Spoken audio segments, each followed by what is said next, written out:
So toe out drops the ankle, and that's where most assessments I'm looking for when people leave their column. And you'll see people work out. I told them to squat, and you'll see when people try to load, they'll leave that tight position. Now keep in mind, this is somebody maybe not the best person to use first because they're familiar with my concepts, but they want to see the minor details here. Most of the people I see for the first time have no awareness that I'm looking for columns. They have no awareness I'm looking for straight feet. It's a standardized assessment, and then I'm using it to teach those individuals, this is what I see in the body. For this particular person, we're going after, hey, what's causing my knee to hurt? Coach, I'm familiar with what you do. I've been following you a while. I'm demonstrating some of this. I've been integrating it with my athletes. It's going really well, but my knee hurts. What am I doing wrong? So this is where I'm looking at little minor details. And those minor details for me with him revolve around that foot. Who notices that foot just a little bit out? It's super subtle, but where's my mat? I want it in the center. I want that straight foot right where it is. I want to see where it lands, because when the head and the chest go, that puts more pressure there. So if it's out when the head and the chest go, that ankle will drop, and this knee will be what torques just a little bit. Now, if you do it every day a long time and you're not really running, you're not throwing weight around, you may not feel the effects of that until you're in different age, where you step in a hole and you add more power or add more pressure. Maybe you jump, you're chasing the kids around at Thanksgiving. Everybody knows the story, man. Thanksgiving's here, we're gonna throw the football around and somebody goes a little too hard, they blow their knee out. Those knees didn't tear just that moment. It was repetitive stress over time, and then when there's a maximum neural drive, meaning the brain is going 100 miles an hour, full speed, that happens in an instant, and it's not intentional, it's a reaction, and that's when injuries often occur.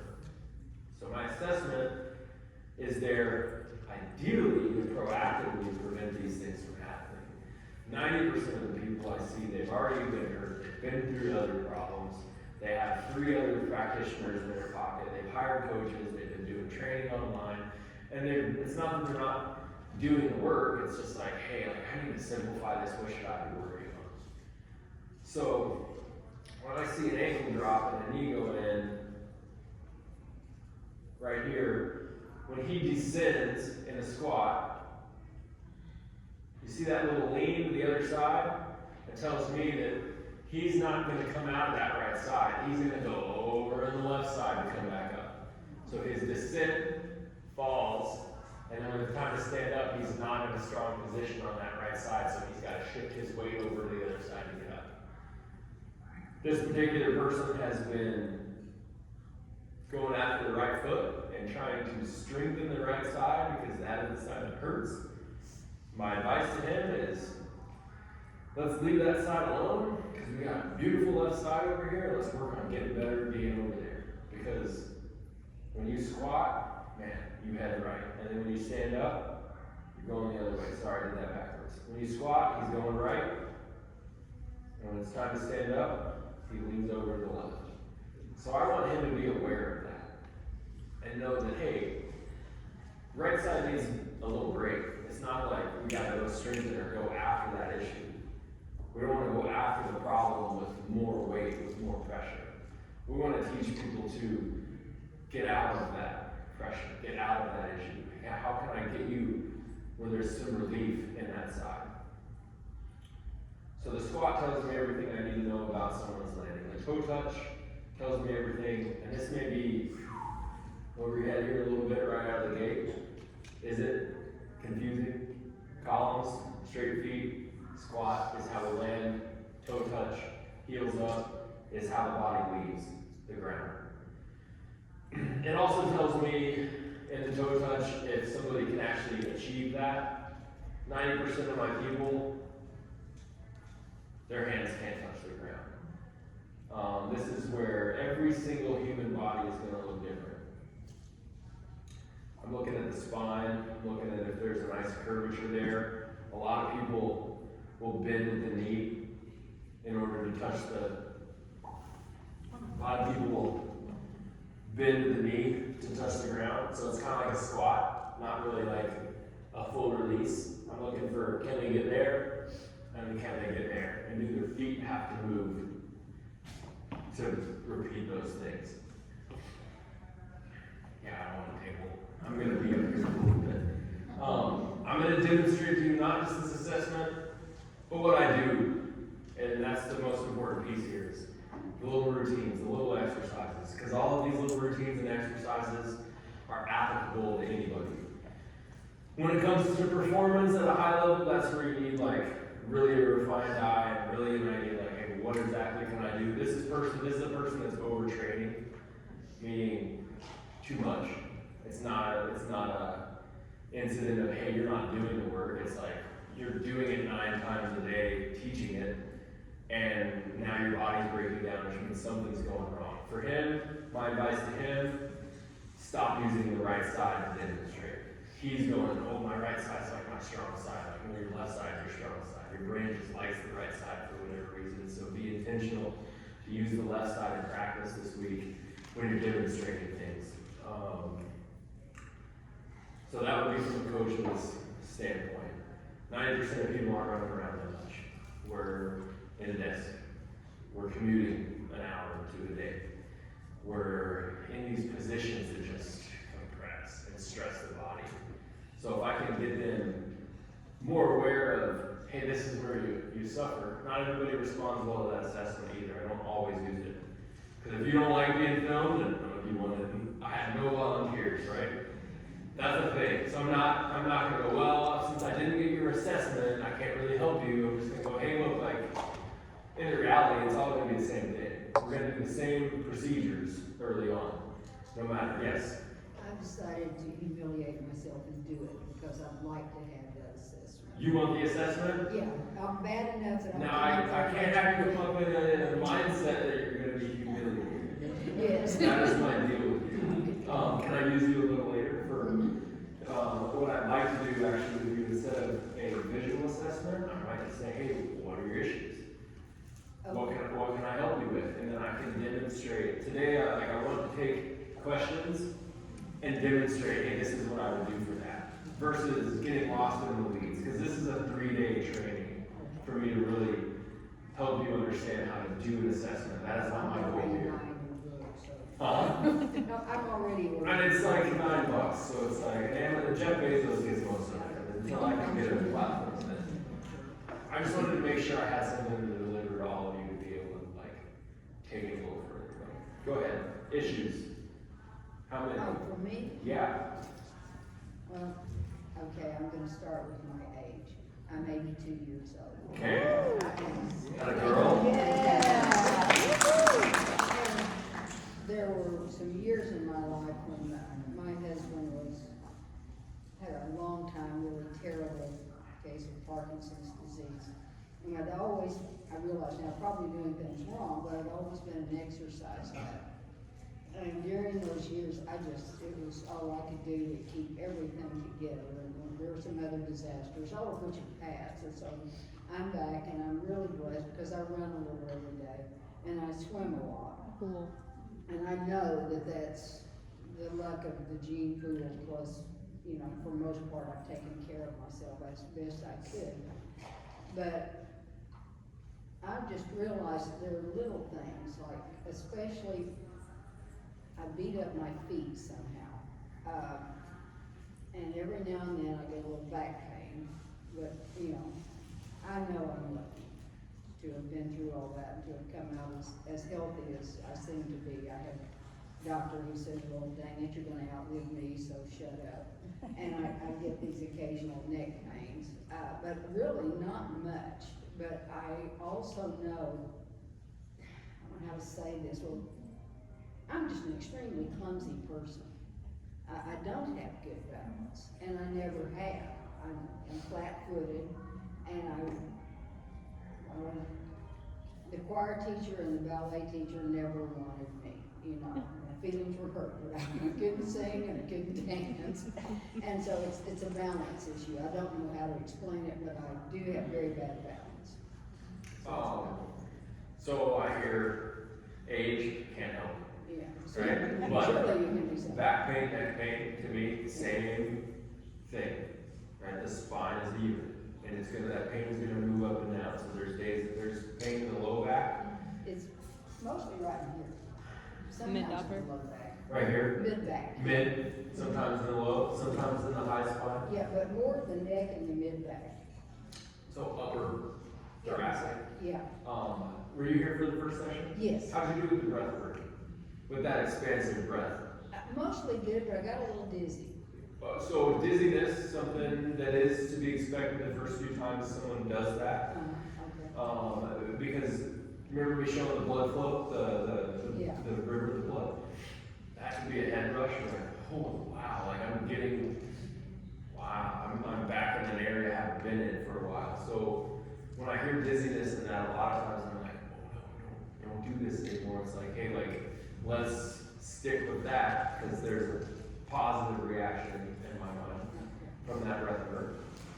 When it comes to lower spine and neck, can I have you up here on the table? Do you mind laying on it? I'm gonna help you up here. Okay. Well, I think I can crawl on. I'm not gonna have you sign a waiver, but I'm verbally, like, you're gonna give me permission, then this is not your table, okay? This is clearly to, you're like, what are you doing? You want me to show you, or you want me to guide you? I'm happy.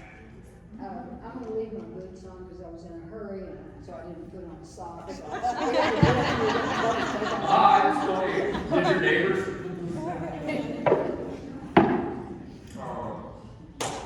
Okay. Here, I'll go here.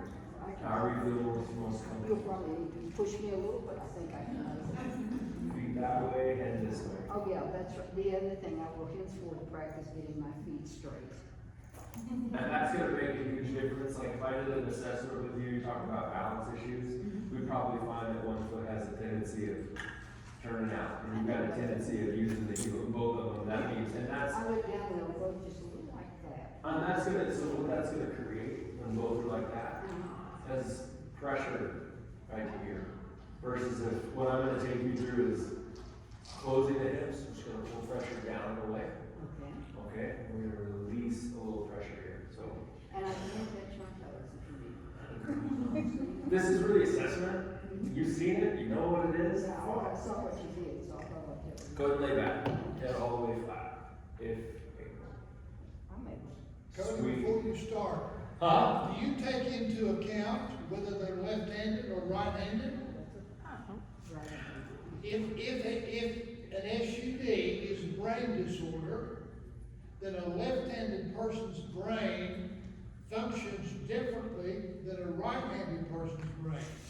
So don't we have to take into account in a treatment plan whether they're left-handed or right-handed? I think you can go into that at a level. What I'm trying early on is to simplify it into two columns. And if it comes to a high performance incident, like a pitcher, somebody that's trying to gain miles per hour, I may dive deeper into more complex concepts. But in the initial decompression phase, the goal here is by integrating daily routines that are positive versus looking at any problem to solve. Does that make sense? So the left, you're saying a left-handed versus right-handed dominant person. The only time I'm looking for left and right dominant is when I say stand on one leg. And I'm gonna look for someone, I don't tell them which side, and then I look to see what their tendency is. If their right foot is out in the squat, and they kind of fall into it, and then they go stand on their left foot first, then I know that right side, something's going on in it. And I can then build rapport in that manner with them and go, hey, like, what's going on with the right side? And maybe then they're like, my knee's been bothering me.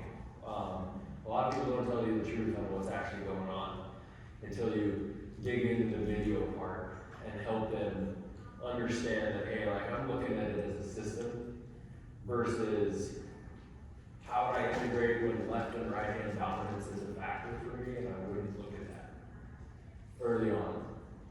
Does that make? So you're talking treatment plan, and this is where it's I'm not treating pain. Disclaimer. I'm teaching innate and instinctive behaviors that are lost in our modern environment.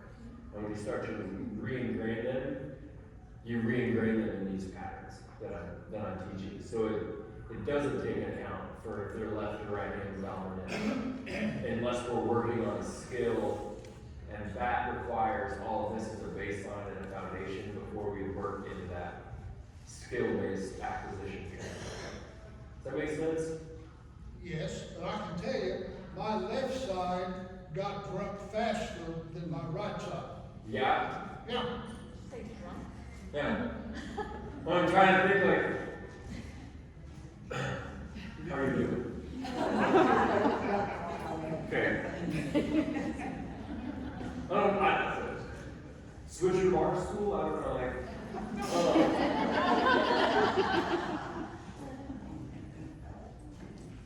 I know that the right side of the brain and the left side of the brain are vastly different, right? Like, if there's a stroke on the left side, it affects the right side, and then you've got behavior versus, you've got impulsivities that come up, so I know there's a difference in how they operate. I don't take account of that early on.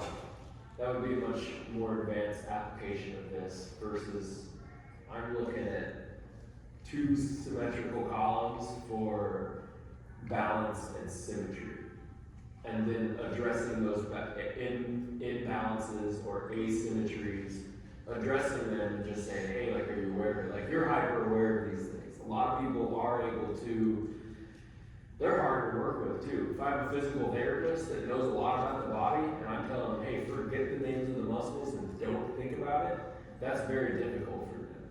But because they get caught up in, well, what about my, gluteus medius? And I'm like, if you fire the lateral calf and you get the outside foot on the ground, your gluteus medius is doing some of the work. Whether you feel it working or not, like, it's not actually off. I don't believe that muscles can turn off.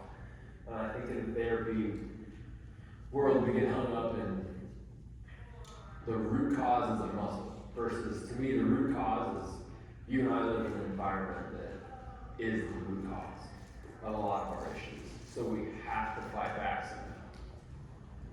And that's where this is fighting back, in my sense. And there's a lot of different ways to skin this cat. So I don't want to dictate people's practice. I don't want to say, hey, the first thing you have to do with everybody is lay on your back. But it's a pretty good starting point. And in that starting point, if I bring the big toes together and touch them, I create a nice V right here. You said I could film you, right? Cool.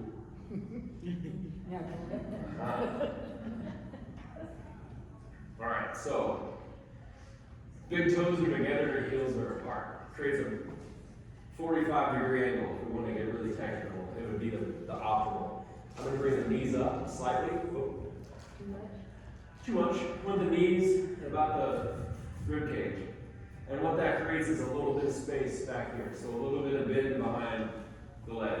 If I were to flatten it all the way, then that joint capsule is maxed out, which is a lot of people when they land, which creates repetitive stress. So if I can teach this body to be soft in the knee, big toes together, heels apart, then I'm putting them in a shape. You're watching yourself, aren't you? It's pretty cool. Oh, that's a different event. Thumbs, put them at the base of your rib cage. Good. And your pinkies, put them on top of the hip bone. Pinkies on top of it. I thought whether I could reach it. Really good.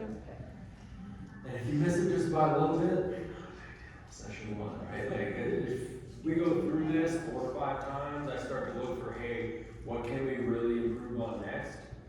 Globally, I want to see that you have an understanding that the next thing you do is take a big breath. Now pause. Maintain that new space that you just felt between your thumb and your pinky. Exhale. And then open these shoulders a little bit and close that chin down towards my finger right there. Hold that. So what we've done in this position globally is close the hips. And the toes together, squeeze my hand in here. Good, hold that. Take another breath. So the hips are closed, which pulls down and away. low back, upper neck, even knee, ankle, no matter what, like I'm going this first. You wanna sleep better? Boom, right here. Why? Because you're in a position gravity is helping. Now, when you take a breath, you're expanding, you're working against, you're creating global tension. Exhale powerfully. Good. How does that feel?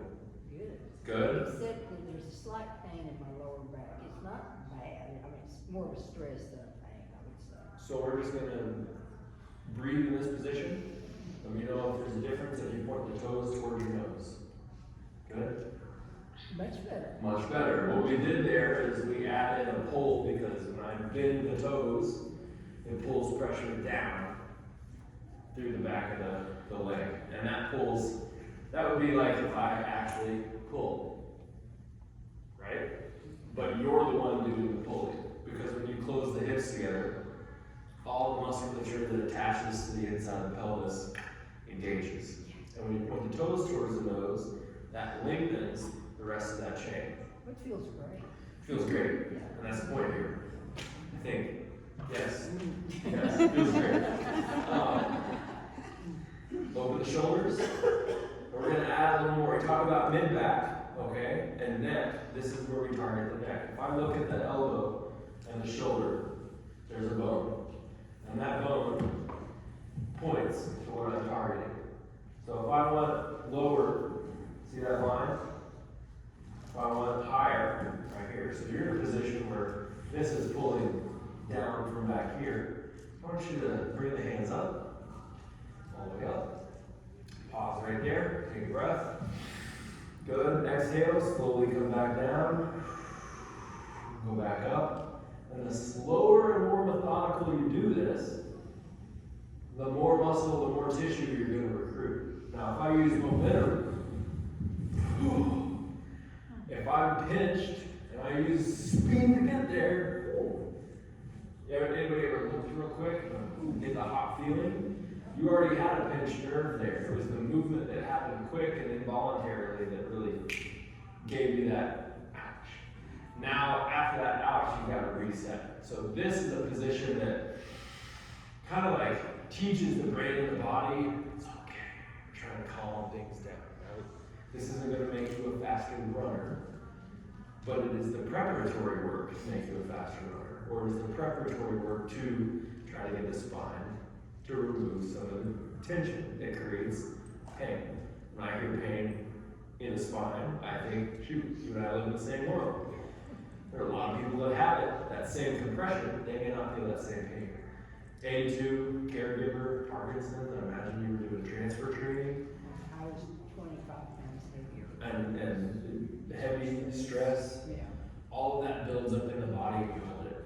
Right? Now, if you close your eyes, I want you to breathe in the area that you feel the most tension. Because this is where like a visualization. I have my hands out like this. There's a lot we can do with the hands. Go ahead and bring the hands all the way up. All the way up. Press your fingertips together. Pinky to pinky, ring to ring, middle to middle, index to index, thumb to thumb. Comes up. I'm gonna move your head just a little bit. Good. Boom. What I did is I saw her kind of here. So I just wanted to cue her to come back to the center. If you close your eyes, you stand on one leg, it's a lot harder than if you open your eyes and stand on one leg. Because those eyes give you that input of where the body is in that moment. So if they're closed and you start to lose your balance, you kind of have to rely on the sensory approach. And some of you may have that sensory skill where others are like, wow, if it's dark, my balance is poor, right? Pinky to pinky. What that does is it keeps elbow to elbow, keeps these shoulders wonderful. You feel that? Mm-hmm. Now, keep these elbows here, reach, and back down. Reach, and back down. Now, I can put a block in between the elbows. Anything to squeeze. It could be a basketball, a soccer ball, the varying distances. The more you push into a rubber ball, the more it pushes back. So a rubber ball, a Pilates ball, is a great tool. I don't have one of those with me. So we got a yoga block. You can use a book. Use a book with weight, now you've got a weight you're holding on to, so it's just like a different, there's not one right way to do it, there's a lot of adaptable ways, but concepts here. Gravity is helping. We're in a supine position, the head is unsupported, it is flat, the spine is long, we take a breath. And it feels great, because that's the goal. Now, if you make it too much work, a lot of people like try to tension, tighten everything. I just want you to get more comfortable in movement in a position that is not in pain. Okay? Now, supine work into prone work, into standing work. I'm going to have you come off the table. Okay?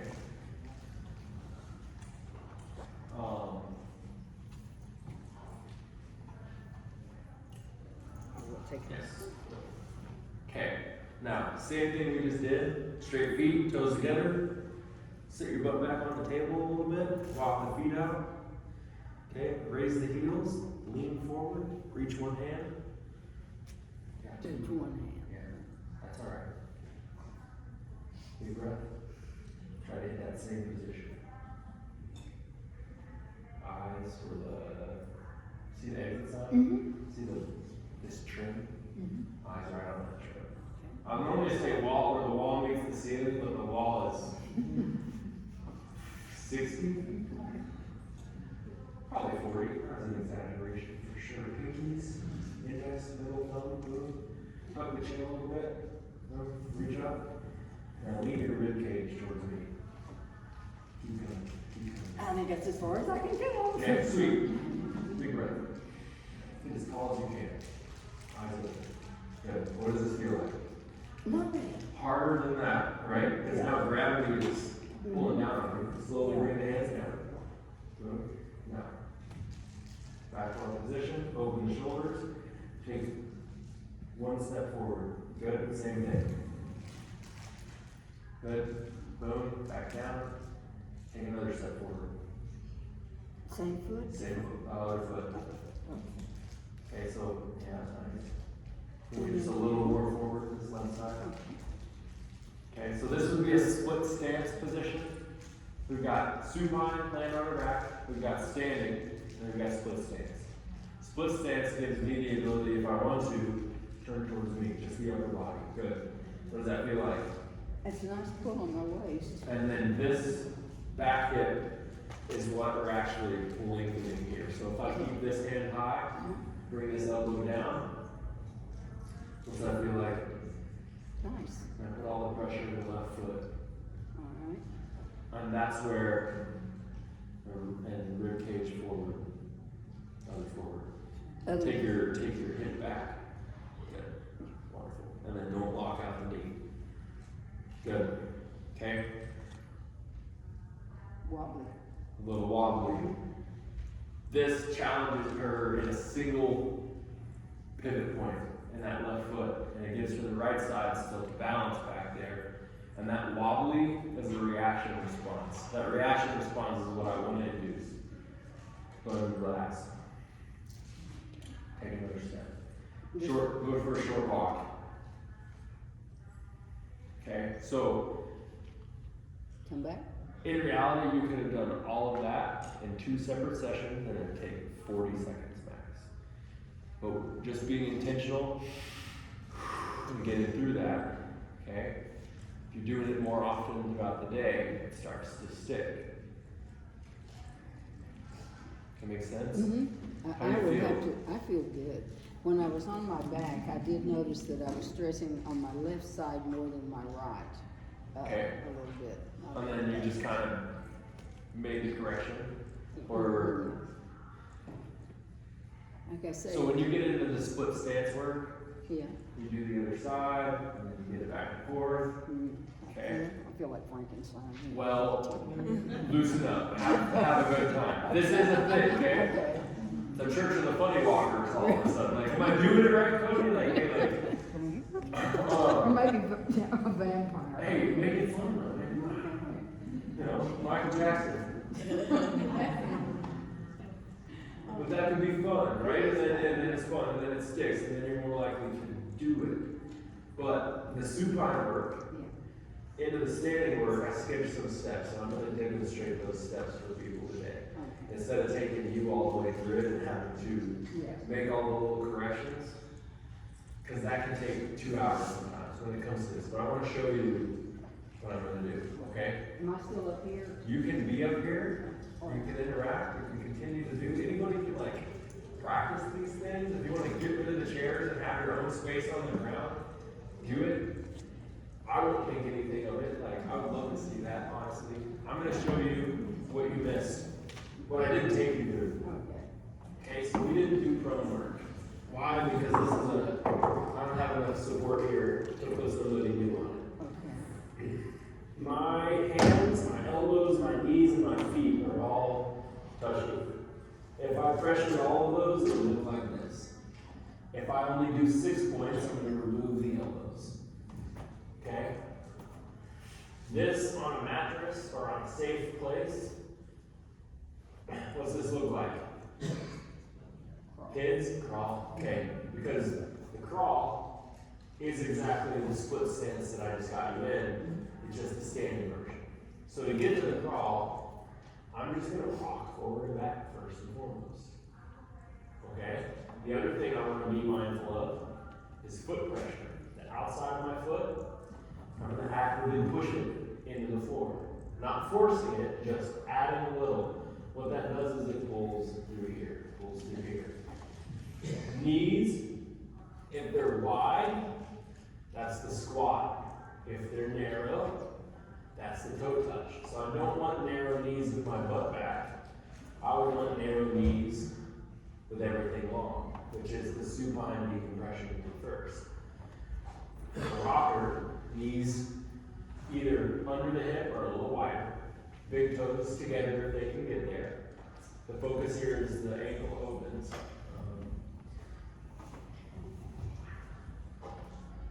Pushing the outsides of the feet into the floor. Being able to sit here is a skill, but it's also a resting position. The body, the heart, the lungs, the extremities, they're all very close together here. So if I wanted to rest, you'll see these positions in other cultures primarily now, but they sit there. I think if I were in that position, my knees would hurt. Correct, which is where a foam roll or something back here where you tolerate. Okay, And I would find that, like I would start you, the other thing I use is a peanut ball. I think I see. In yoga, we use bolsters. Huh? In yoga, we use bolsters. A, Under the seat. a bolster. Yeah. I It's nice and use, cushy. I use soccer balls. I use whatever's within. This is my favorite tool because I use it 9 different ways. But sits right there, I can just sit in it. And then it's a chair. So if I can take time away from my desk and create a desk that allows me 5 to 10 minutes of work in this position, I've given my body 5 to 10 minutes of positive, and I've removed 5 to 10 minutes of negative. I'm not going to have you sit here all day. I've had people try. I'm going to rest it back into place. But eventually, you have to get up, and then you're like, oh, I'm stuck in that position now. So movement is the goal. Coming up, elevating the hands on something makes it easier to keep the spine long. If my hands are all the way on the ground and I don't have good spine awareness, I'm in that position. That's no different than being like a prawn. So rockers, I do 30 of these. That could be a focus on the ankles.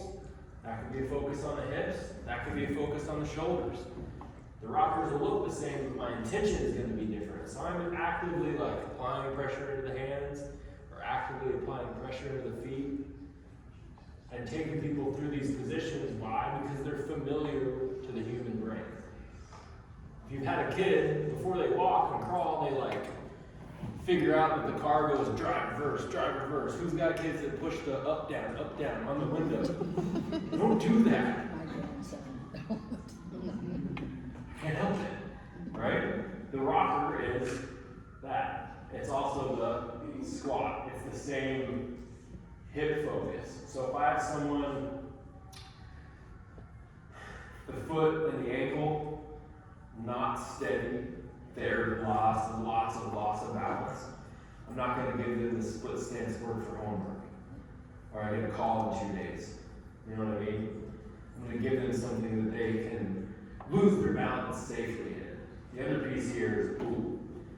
It's walking and split stance work in the pool, you can really challenge the body, because when you do lose your balance, where are you? You're in the water.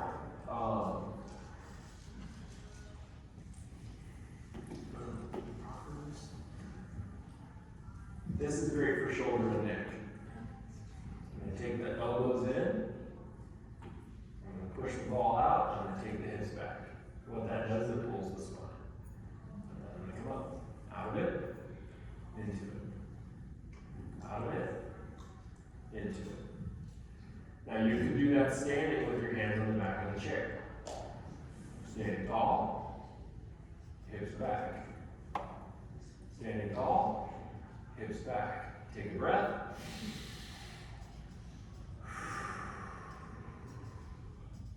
If I've got something to engage the hands into, what am I feeding?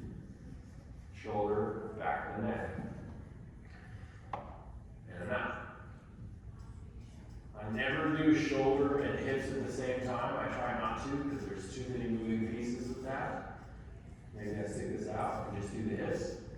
Maybe I take the hips back, find a spot that's like, I'm back there, it's a challenge, my spine is a challenge, and I'm gonna move this around. Okay? Nice. If you look at the midline of the body, remember the columns I showed you, that first assessment, hip, shoulder, the spine, it turns and it bends. Okay? Those are two linear movements, but they happen together, okay? So if I can find turn, bend, which is what I had you do in the standing version of this, turn, bend, reach up to the opposite side, and then bring this other elbow down the back. I'm now closing one side, and I'm opening the other. And your question earlier, this is where I would tie that in, is I would challenge right hand up, left hand down, and can I slowly alternate to get in and out of those columns? And you'll find that one side speeds up, or wants to use momentum to get there, or it doesn't quite get all the way up, or it doesn't quite all the way down. So I call this an alternating reach. It's just the best term I can come up with. But you could call it, you know, kneeling crawl or whatever. When it comes to naming these exercises, I want you to know that it's really just training, finding, hey, what am I bad at? All right, cool. How slow can I move in and out of those ranges? And for some, it might be right here. And then where are my hips? All the way down. I'm in a resting position. I want to be in an active position when I'm doing anything with the upper body. Rest. Rest, digest. That's what this is for. The deep squat is for the woods. Right? You're not just going to be in that position and doing alternating reaches, because you're not ever. You'd be in a kind of semi-squat and doing alternating reaches. Maybe do shoulder work in that semi-squat. I'm trying to tax the hips, volume in this position, duration, building resilience, building tolerance, but I'm adding shoulder work. 3 shoulder exercises. 1 alternating reach. That's kind of like the big version of Taj Mahal. It's everything together. The simpler, underhands. You take your palms up, your thumbs back. The elbows are below the shoulders and behind if possible. Notice a lot of people get here. Okay, so let the head go there, but then tuck it back. Make sure the spine's long. Take a breath. Little bitty movements. Okay, this is one of those that people want to use momentum. It's not about range of motion. It's it's like, hey, kind of get out there. Does my palm actually face up? You'll notice when it gets tired, it starts to close, the shoulder starts to close. Elbow, a little bit of softness, just like the knees should be soft in the supine. A little bit of bounces, okay? That becomes this side. So from here, elbows down, thumbs in the armpits. We can get there, palms forward. That really tucks things back. Tall, chin back, big breath. Reach one, keep the other one down. That's the prerequisite to the alternating reach. So you got here is the easiest. This is a little harder. From here, remember I told you about the elbow to the shoulder? This would be the upper neck. This routine would be upper neck. This routine would be mid. This routine would be low back, lower. You're just drawing like a line. Does that make sense? Line from elbow, shoulder, and that helps you target. So the underhands can be higher for the lower, but really at that point, I'm going to be here. Open, close, open, close. 2-second hold. Pinch the elbows together if you can. I'm going to open them all the way. 2-second hold. Who feels that through that lower midsection? If you've got the rib cage forward and the butt back, you'll feel it right there. Questions? What are the good ones for the hips? Cause I actually am having to go get surgery on both of my hips. What are they doing? I have a tear labrum Okay, on both of them. okay. Rockers that I just demonstrated, pretty low impact, because my knee is what's the pivot point. So I've eliminated the lower leg. So if you want to directly target the hip, get you one of these at home. And just little bitty movements. Little bitty movements. That would be both hips at the same time. Okay? Now, both hips at the same time would be like leapfrog jumps, which is a skill. It's kind of an athletic skill. I'm going to make it one side. Let me show you from there. Bilateral. Which side am I going to drop at first? Left. Let's do left. Is going to go back. Okay? Now, all the pressure is where? This loaded hip. This side is released, it's long. So maybe I reach too, and that further decompresses that hip. And you're not in a position that you're putting 100% of your body weight into this hip, or this hip, because I can put weight and pressure here with both hands. I can elevate my hands, and that changes the angle at this hip. Where there's more pressure down into here, more pressure into here, more pressure down into here. Just like the elbow to the shoulder, you're just looking at the angles of the body as a system to target. The other way would be standing, which if you're going to do a surgery, you're not going to be doing full groundwork. That would be the long-term goal for you, to get back into those tolerated positions. You have your hands elevated on something so you can put body weight forward, raise the heels, and maybe you just shift weight side to side of the hips. Drop one foot back. Drop one foot back. Eyes up. Decompressing the upper body, because where's the hip? The hip is from here to here. It's that whole system. So you're trying to lengthen it, load it, and then reciprocate it. There's a lot of little ways to toy it. Both of them at the same time. One. Which is harder? Which one's harder? Well, like, both at the same time is the prerequisite to here. The other thing I'll have you do, this is in addition to what we started with.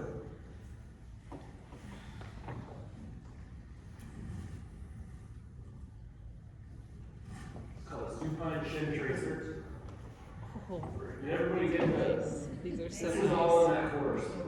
All of this is in there. You'll see that I go through all the hip work. Big toes together, heels apart, knees up, hands here.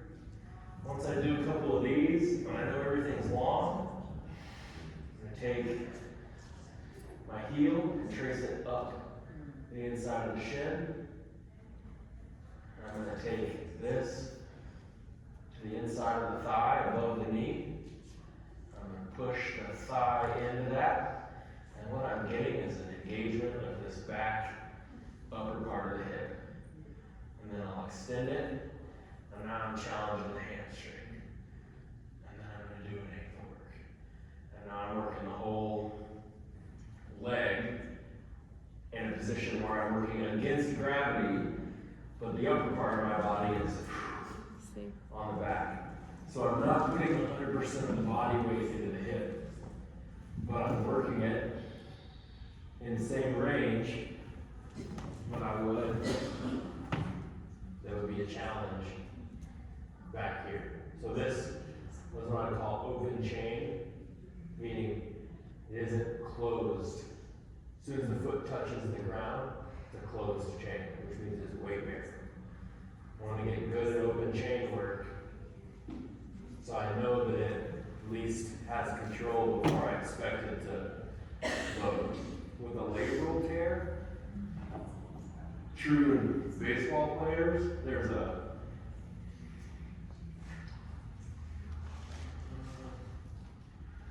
okay, so I'm gonna throw. See the heel move away, the hip close versus open, close. The labrum in the shoulder a lot of times, bang, is loose when the hip doesn't close. There's slack in the system when it doesn't close. That makes sense? So for the hip, same concept. Tensegrity, you know what that word would mean? Tension globally. I'm trying to think of a little toy, what it's called. That expands, it's always in the mall. Kind of like a slinky. But it's in a ball. Slinky and would it have gets tensegrity. smaller If and you roll a larger. slinky down the stairs and it's got looseness in it, it's not going to reciprocate, right? Tensegrity in that model would be that reciprocal motion. This thing is like a 80-point star. And like if one of the little joints is broken, the toy doesn't work anymore. You know what I'm talking about? Yeah. That's a tensegrity model. As it gets bigger, global tension. As it gets smaller, it still has global tension. But the larger that thing gets, the more those joints expand, but they're all still connected to one another. So for a labrum in the hip, I'd be looking at, is there looseness in the landing? Are you able to load the foot and the hip and hold for time? So standing on the wall,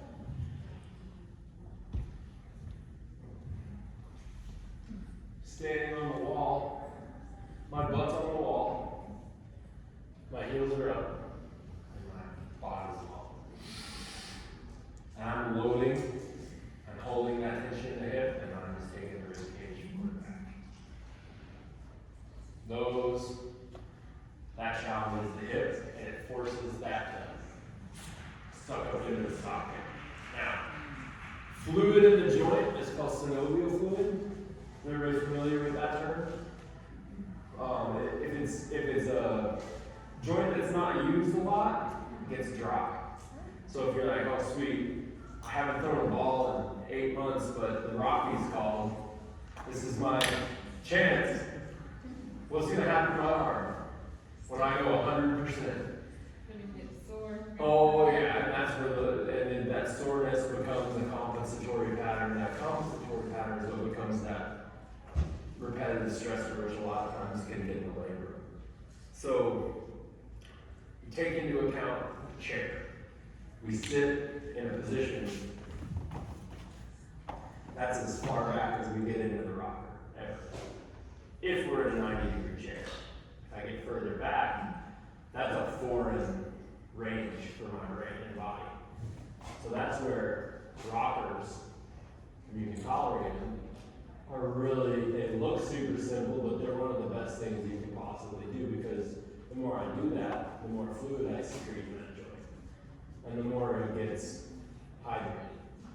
And then I want to add a little side to side, and then I want to add full, maybe around the world. There's play in this. Maybe side to side, maybe I do one side. There's a lot of play. And that's what over time gives me that ability to sit back. Yeah, cause that position right now is just unattainable. It's everybody. Keep in mind, this is what's been taken away from us by our modern environment because we don't practice it. I've worked with some of the fastest people in the world, and they don't tolerate this. Yeah. And they pull hamstrings. Can't do that. Their hamstring is short, so when it's tired, it pulls. Oh, just a hamstring problem. Hockey goalies, they're like this all the time.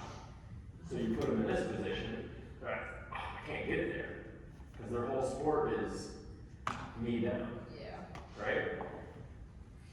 So you put them in that position, not first, but like it's a goal to get to that position.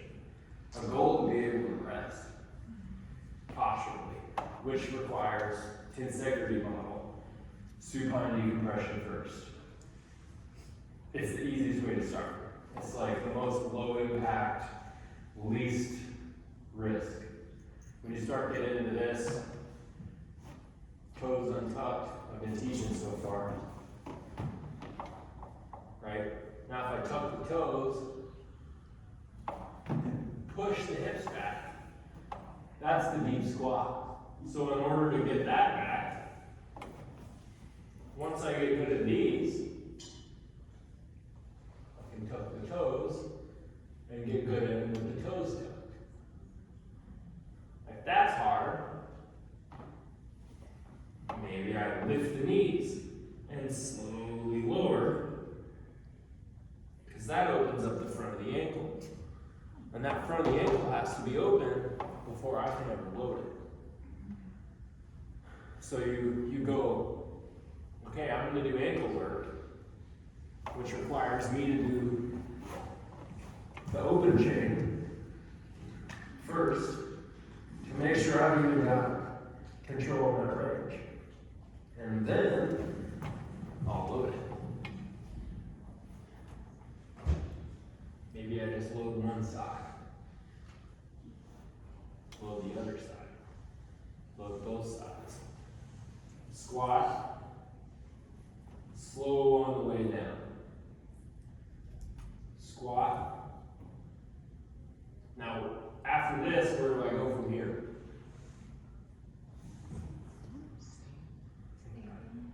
Take a wild guess. Well, stand, but wouldn't that'd be rough on my knees, to stand from that position. Okay, so then you would want Yeah, that's how I get up. here, Okay. and then you come into half kneeling. And then you get good at it over here. Calf raises. Loading the hip in this position, less body weight. You can target it and get volume. You can raise the calf. You can work on, you want something over here to push into so you can have support here and get pressure into this column, but also keep it out of it. Talk about a knee. I'm gonna face the camera for this. If my knee caves and I stand in it, skill side of the hand, skill side of the foot, remember that from the first session? I'm here, putting all my weight on the inside of the hand and the inside of the foot. What's gonna take the brunt of that force? That's where my knee gets got. But if I can get to the outside of the foot, turn the chest, get into it, now I've got that back. So that, remember the split stance work? You're there, get it down. Okay, support, crutches aren't bad. A hiking stick, a trekking pole, go get one. It's funny. My mom here, She loves the crappie fish on the rocks. And the rocks are always moving, right? She won't take a trekking stick, but she'll use that big pole. You know what I mean? So like, hey, we're in there. Sweet. But the trekking poles, one of the best things you can do for your body is you're actually getting the spine involved with that trekking pole. And then if you want to do these regression meaning I'm going in reverse, I'm training the brain backwards into these shapes. And if that's hard, then I come back right back up. It's not about range of motion. You're not chasing that range when you can spend more time just doing micro movements. And you can do those micro movements from here up. Right? Even if it's just that far back. And then it's from back, forward, and then switch to the other side. Back, forward, back, forward. Cody, can I add with those micro movements? Please. People who are hypermobile and hyper flexible, they can get into however they want, but they have pain because they don't have control. It needs to be in a very small degree and getting control in those smaller areas for those people who are hypermobile, because they have to learn to have those miniature control movements. So,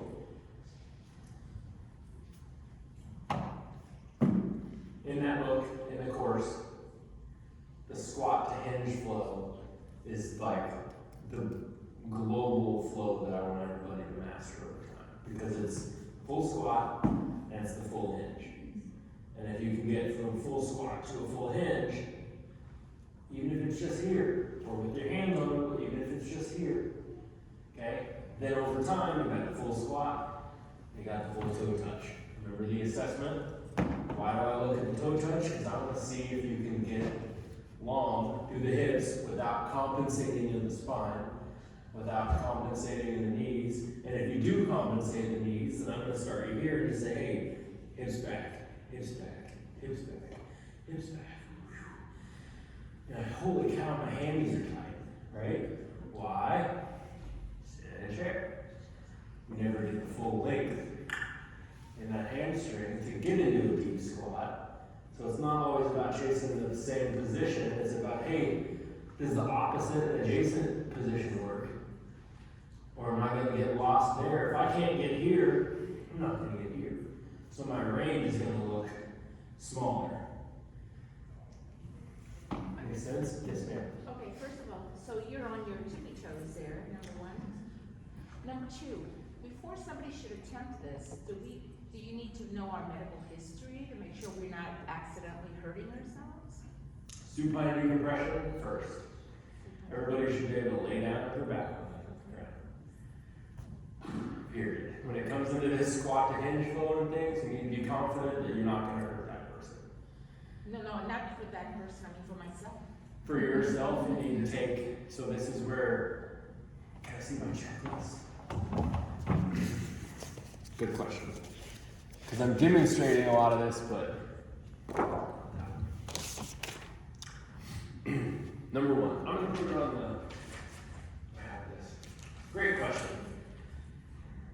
I don't want you to hurt yourself. And I want you to know that pain is a signal. It's not something to push through. This work should feel what? Good. Great. Feel great. When I started this work, I had pinched nerves in my neck, and there was a lot of that arm movements that I couldn't do. I had to work from my feet to my knees to my lower back to be able to have any range, like a full range of motion in my arms. And it took a while. It probably honestly took me about 18 months before I could move my arms without zings up and down my elbows. So Big thing for her when I went after her neck. Because she had pinched, she had numbness, she had tingling in the hand. That tells me, well, what nerve is pressed on. Tingly or numbness, slow down. Review is tough. I put her through split stance work. So I'm loading this side and releasing the other side. Because I want this to unlock on her side. That's where this becomes very technical and advanced in a way, but in order to get to that point, we had a lot of other issues. And her toes point backwards. Like, I still want her, please train if we have a presentation. This checklist is my way of making sure that you're slowly advancing and getting good at the things that are less risk before we move into higher level work. Very first thing is what? Hydrate. Why? I do all this work and I'm dehydrated. Oh, I didn't do myself any good.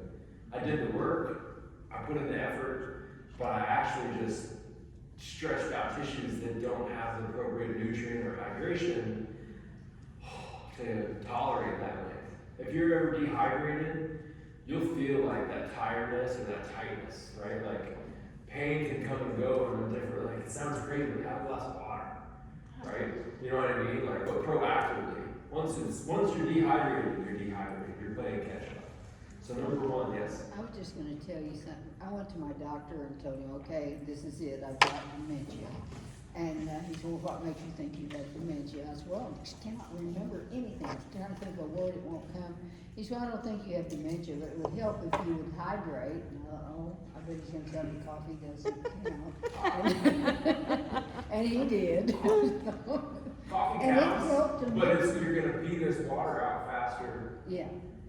But anyway, I started drinking the water. It's still hard for me. But when I start having that problem, if I hit the water again, it goes, And it there's doesn't go good water, completely away. there's bad water. If I boil water 3 times and then I drink it, You boil if I boil it 3 times and I drink it, it's lost its, we're getting into Potency, chemistry. It's potency. Yeah. It's lost its potency. It is now stale and my body cannot do what it can. If I'm drinking it from the tap versus I'm getting it from the mountain spring, and that doesn't mean the plastic bottle says from the mountain spring, because that's from Dallas. Yeah. Right? You seeking good water and finding good water, you can spend a ton of money now on devices, right? Kangen is they have multi-level marketing that you can buy a water filter, and it's awesome, and then you can just fill it. We go to the grocery store where they have the reverse osmosis filter, 25 cents a gallon, and we fill it. That's what we drink. We travel with buckets. Why? Because it's like, we want to have it. If you don't have that good water, your brain isn't even going to see it. So You got if you're fluoride drinking in good your water water. and it's at your fingertips, you're gonna How do you drink more. know if it's reverse osmosis? There's I a don't know, system. for all I know, if it comes out of the toilet back there, there's this machine that charges 25 cents, but I trust the machine. There's a purification system. Okay. There's We have a filter, but my son-in-law installed it for me at my house. Cool, So I'll have to you're get taking in the first step, right? crawl into the cabinet and see if it's reverse The osmosis. other thing I would There's look multiple into is a salt filtered or an system. electrolyte, a salt or an electrolyte, Okay. to add to your water. When we add those things, it allows the body to absorb those minerals, which are essential, right? Essential aminos. This is where nutrition, not the formal nutrition, but actually learning about it for yourself and understanding, wow, okay, these are the base minerals that I need, and proactively getting those in your system for prevention, not recovery. A lot of people go, okay, I'm gonna drink my Gatorade afterwards. Well, Gatorade's got 6 different chemicals in it that aren't good for the body. It's not the Gatorade that the Florida Gators had in the 80s. That was probably not Gatorade. It was, performance enhancer, but it was, pickle juice. Really, salt water. Salt allows our neural system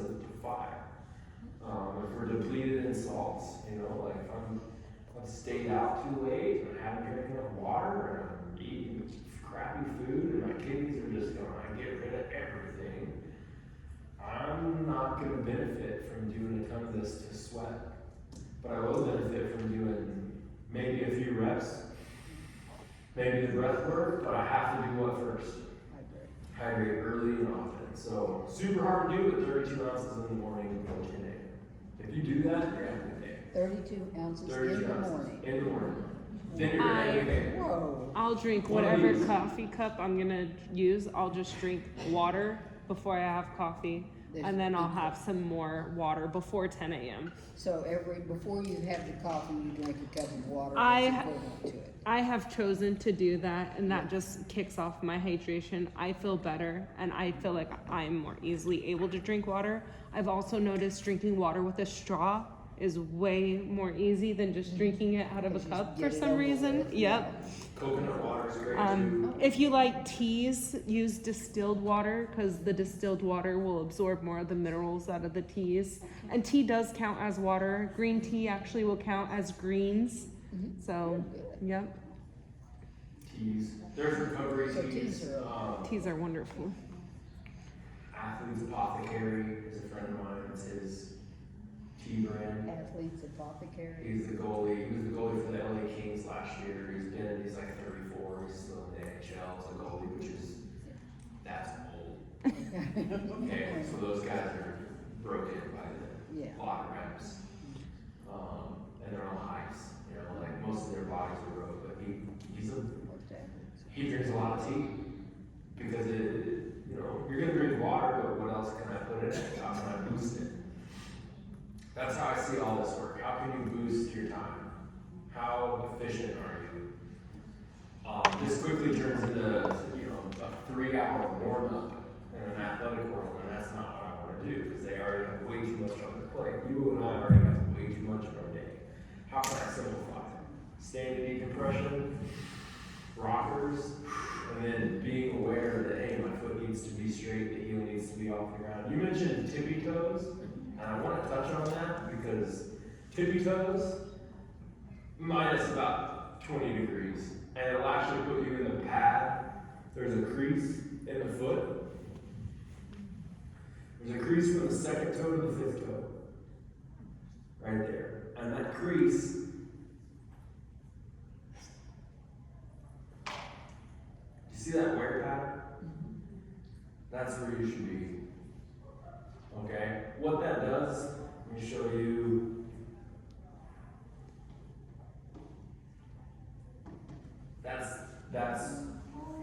That's really where I am. It's not the tippy toe. Because if you were to try to push up on your tippy fingers, you're gonna max out these little tiny joints. But what these tiny joints are is a pad, an extension of the muscle that's closer to the leg, the calf, and the front of the shin. And then the pulley systems attached to those feet. So if you get that part of the foot down, you'll notice that this is a closed hip. Let me show you both sides. This is a closed hip, and this is an open hip. You see that? So this is the squat. This is the toe touch. And to master those two moves and everything between those points is what's going to clean up calf. I don't know the significance of your tear. I tell people, if you go to the breakfast cafe, they're going to serve you breakfast. And if you go to the ortho, they're going to serve you what they do best. Well, I've gotten two opinions, because I'm not real keen on surgery. The body can regenerate, but it requires proactive care, first and foremost. You have to eliminate that repetitive stressor, whatever is created this in the first place. Because there's no amount of physical therapy that I can do for somebody that actually is going to fix this, right? You feel great in those positions, cool. That means that we don't have an issue that is not solvable to me. That does not mean that if you do this 3 times a day, you're going to feel great all the time, because there's something going on that's creating that compression, that force. And that's where learning and the assessment piece, that's where I want to teach people the importance of feet straight, heels off the ground, butt back, eyes on the horizon, spine long, shoulders open. Okay, can I make it flow? hardest thing to do is actually go backwards, which, like stroke rehab, eating again, you'd actually go from the mouth to the bowl to retrain that. You train the path of where it's coming from versus trying to flexion pattern or something. You go extension pattern or open pattern. So you're trying to, how can I get back to these big positions that we don't get in anymore that we used to from swinging and throwing and running for miles. And now, Comfort Crisis is a great book by Michael Easter that kind of talks about, he wrote that book, I was like, God, I need this man. We're singing the same thing. Yes. I'm wondering, our clients, not all of them, but they often come in and you talk about, we think we're in bad shape.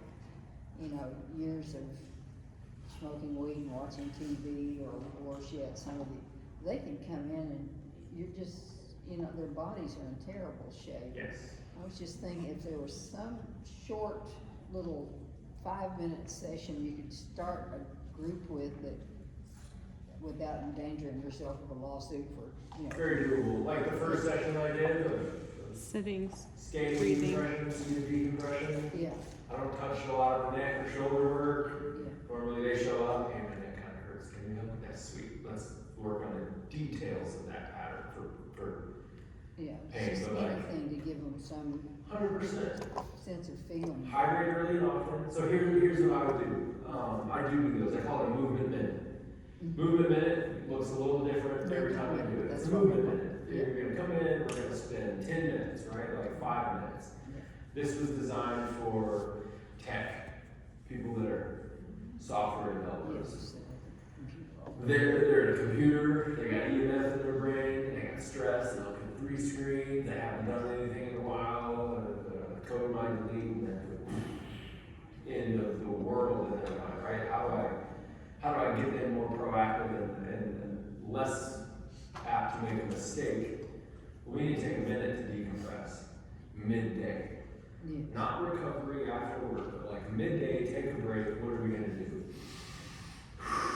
3 to 5 of those, standing decompression, 2 to 3 of these, alternating reaches, elbow pass, micro squats, single leg stands, marches, fake throws, partner drills, partner drill, boom, done. Yeah. And that would be amazing, like, half that time is like, hey, we're trying to start, have things set up, have a hydration station set up in advance. Hydrate, movement, lead, do it 3 times a day, break it into smaller increments. Doing this in 45 minutes once versus doing it 3 times for 10 minutes, which do you think I would prefer? 3 times for 10 minutes. 3 times for 10 minutes, because consistency is going to outweigh volume every day. I have people that start this and are like, yeah, I'm feeling great, sweet. And you don't hear from them for a year. Yeah. They pop up, Great. hey Cody, what are you doing? I'm doing great. Well, how are you doing? I haven't heard from you in a while. Man, my neck's kind of bothering me. Can I ask for some time? Yeah, sweet. First question is like, when was the last time you did this? Oh, I haven't been doing it in a while. Sweet, let's get you started. And you laugh because you're not the only one. It's everybody. Everybody, because you get the feeling better. Pain is the motivating factor here for a lot of people. When I talk about proactive, I'm yet to crack the code and how to convince people to proactively do it. I talk to hours. Maybe a couple people are like, sweet, I'm doing this proactively. But most of the people that do it have a problem they're trying to solve. I had a kid that I worked with that had dislocated a patella, and the doc wanted to do bilateral knee surgery to prevent the other one from dislocating. And I did my work with him, I got him more confident, like he was hurting, when we started. I'm like, you can still drive a standard, like the first session we were like, all right, so we can drive it. All right, but no more paddle, which is pickleball, racquetball balls. He's in a big high on cloud shoe.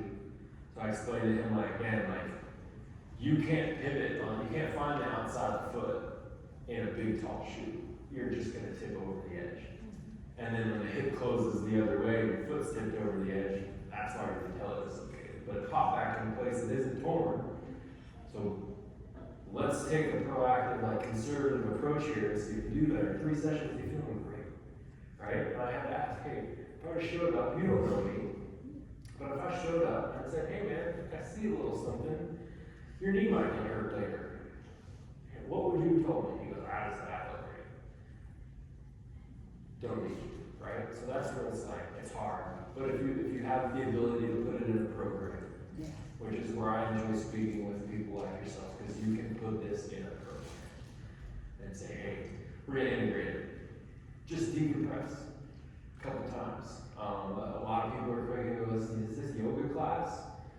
Do you like yoga? Yeah. All right, sweet, it's yoga class. No, I don't like yoga, sweet, it's not yoga class, right? You can name it whatever you want. I like daily movement hygiene. It's brushing your teeth in the full body. You respect fatigue and you never give it a voice, meaning you don't say I'm tired.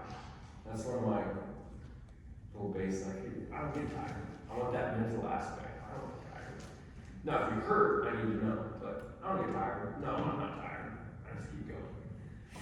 Feet straight, heels up, eyes back, butt back, and then just do the work. Hydrate early and often. The difference in concentric and eccentrics, slow and controlled. Eccentric, if I'm going to step down, that's eccentric. Concentric is when I come up off the speed, power, slaps. If I slap somebody, that's concentric. If I move my hand off of anybody seen the slap contests? We're talking about? What do? They put the hand there, and they're like, trace it, and that's eccentric control. They're getting ready, they're training this neural pattern. So, eccentric. Range of motion, range of control. Breath expansion. I really hit that today because I feel like that's the easiest thing to integrate. Rubber ball, Pilates ball, resistance. The harder I squeeze, more it squeezes back. Intrinsics, fine motor recruitment. Intrinsics are the little tiny muscles in the hand and the feet. Gyroscopes, shoulder, hip, ankle. Gyroscopes of the body. The other two, neck and thoracic. And wrists. And if you really want to get down to it, every single joint in the finger, but that's beside the point. Gyroscopes, shoulder, hips, ankles, columns. Development of the crawl. The crawl is the run. It's the same thing. It's flipped 90 degrees. So if you want to have a crawling class and people don't think you're crazy, cool. If they hate it, not for them. But if you can explain to them, hey, the crawl is the best thing you can do because you're getting both hands, both knees, both feet involved. We don't care what people think. Look at the crawlers. Yeah, well, the guy that crawled for a long, long time suddenly got faster. Right? Like, look at the gorilla. The bear, they crawl. They also stand up on their hind legs. They don't run on their hind legs. They book it. They're going to get you. Supine decompression, shin tracers. Once again, all of these are in that course. Does anybody need that? They got it? You do? Come see me afterwards and I'll make sure you get it. Prone decompression, that's on your tummy. I didn't do a lot of that, but it's the same stuff that standing is, but you're just against gravity. All of this, to tie in for you had a question about how do I keep people from getting hurt. Everything that's green is beginner. Okay? You get good at that. The rubber ball rollouts, the supine ankle, the supine shin tracer, the kneeling decompression, the standing decompression. Those rockers on the ground and on the quadruped I did are not beginner material. Because there's too many things that I have to cue. Early on, that's that's the bread and butter. I want you to do that. But I lose people because they're like, well, I don't want to do my feet, or my knees wide enough, or my hands go, is my spine long? And at the end of the day, I'm like, hey, I just want you to learn everything's long. And then when it gets more compact, it still has to stay long, even though it seems shorter, but it's still like that tensegrity model, that power. The higher this balloon is aired up, the higher higher it's gonna bounce. But also, as you know, the harder you hit a beach ball, the slower it goes. I do not. Think about that. Next time you find a beach ball, why? Like, that's kind of. Neck gyroscopes, red. Why? Why is that advanced? You don't wanna get a stroke? Good answer. But I don't want you doing neck gyroscopes until you decompress what? Everything below that point. Because if you're compressed in the neck and we go after it, hey, my neck hurts. All right, sweet, let's twist it. No, it's probably already gummed up. So let's go ankles, hips. Can we sit in a position that supports the upper body? And that could be kneeling, that could be on our back. Now can I decompress and get the thoracic gyroscope? Can I get the shoulder gyroscope? Okay, now that I know you have control over those, now let's work that neck gyro. And that looks like left, right. It looks like up, down. It looks like up, right, up, left. It looks like down, right, down, left. And it looks like all of it together. Left, and all of it together, right. And if you do that after you decompress everything else, you'll hear it. You hear all the tightness. You might get sinuses to drain. Might get dizzy. You'll realize that, like, wow, my neck and head has been jacked up for years because we're just, I'm here. This thing, lifesaver for me. Why? Because if I'm teaching with it in my hand all the time, where am I going to get? I'm going that way. And we live in this world that almost requires us to be in these bad positions now. Honest 10 minutes now. An honest 10 minutes? You already told me I didn't hear the first 10 minutes.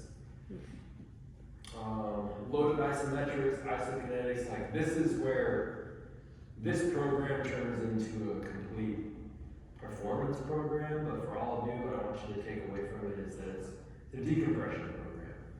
First and foremost, it's for your own body, and then it's for the others. And you talk about how do you keep yourself from getting hurt, film yourself doing it, and send it to me. And I will give better feedback than I can if you're like, hey, I don't know if I'm doing this right, I think I'm turning the foot right, I think the knee's in the right position. I'm like, I have no idea, because if I can't see it, then I don't know. What are we talking about? Phil doesn't lie, and she can attest to that. Will you help me? Send me your film. Then I'll schedule a call. We're not going to speculate. I'm not going to guess. We're going to assess, and I'm going to give you feedback like I did that coach. Hey, I see what's going on. If I had told him over the comment section again, we'd be 4 years ago. We'd still be in the past. We wouldn't be getting along. Because I'm critical of the work, and he's like, I think I'm doing it right. All right, well, we'll see. And I'm in that. He shows back up. Hey, Cody, I'm ready to have a talk. Oh, sweet, cool. I'll drive down and see you. Because I know he's in charge of a lot of young men and women that are doing work. And I want him to succeed in it. So I want all of us to take it further. The reason I'm doing this is because I saw the need. I worked in the clinic. I worked in skilled nursing. And I saw things that my father and my mother, my whole family is caregivers. And the system we work in that has clear errors and problems and issues. And me being in private practice and becoming a teacher, an educator, is the route that I wanted to do. I could be busy all the time, I think, with private practice, but I don't know how far it goes. I'm very grateful for all of you today. Look around. There's a big room here earlier, and everybody got something, okay? But I'd like to recognize all of you for being here. If you need anything from me, email, call, text, bother me. Squeaky wheel gets the grease. Yes. Where is your private practice? Right here, right now. See this iPad? Set up the room. Oh, you see people. I was doing remote work in 2018 and 2019, and the world got weird, and I was like, I'm changing anything. I taught a whole bunch of people my method. I taught them how to assess, I taught them how to do this. I kind of watered